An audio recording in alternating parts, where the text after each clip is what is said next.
Hey, Dan Hayden here with Springer Realty Group. Just going over, I referenced this last week in the open house video about the changes coming up to buyer and seller agency because of the NAR class action lawsuit.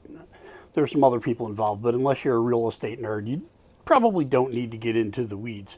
So let's just get started on what I'm calling Buyer Agency 2.0.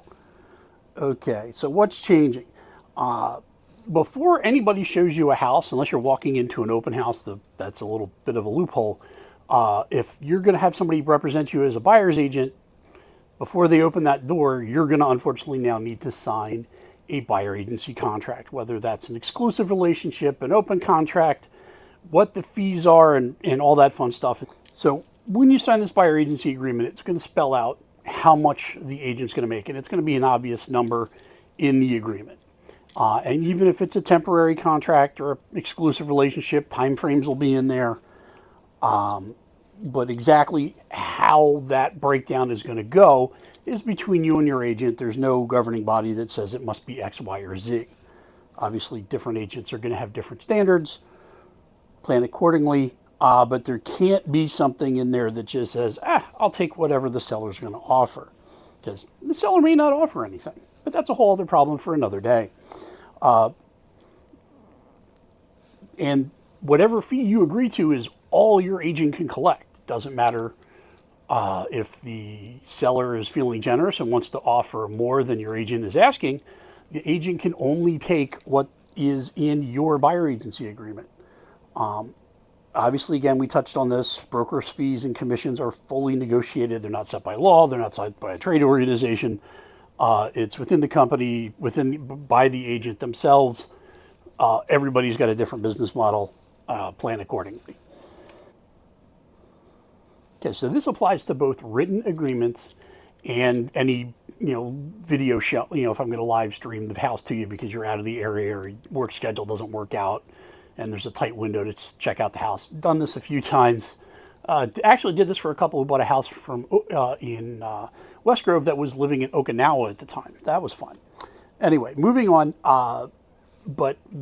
So what's happened traditionally is home sellers have listed their home, and to get in the MLS, you had to offer some form of compensation, be it $1 or a percentage or a flat fee, whatever it is. It had to be at least $1 to get into the MLS.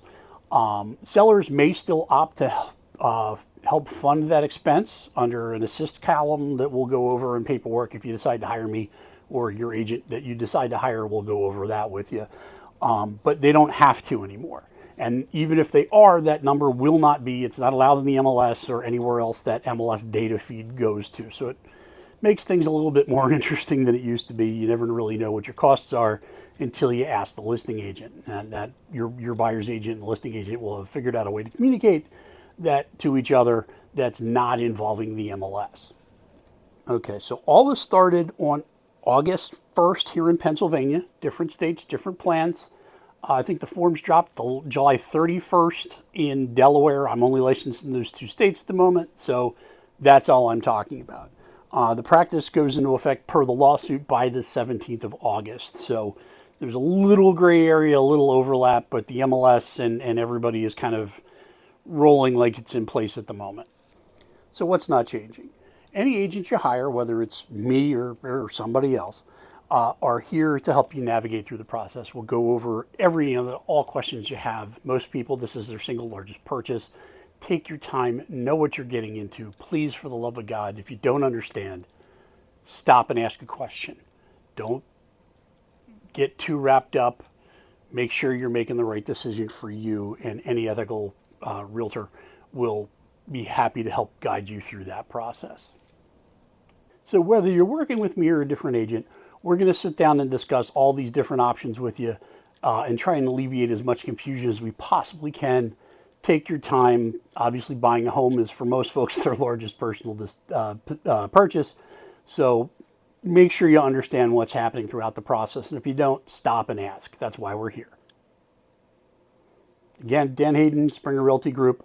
Hope to hear from you soon.